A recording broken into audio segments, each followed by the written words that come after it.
यांच्या वतीने एक विनम्र अशा पद्धतीचं आव्हान आहे, एक कळकळीचं आव्हान आहे।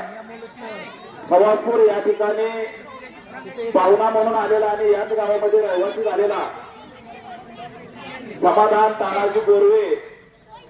या युवकाच्या दोन्हीही किडण्या या ठिकाणी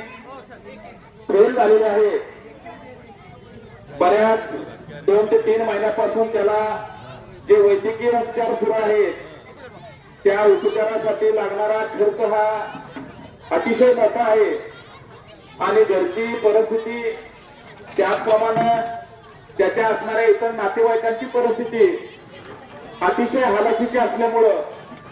हा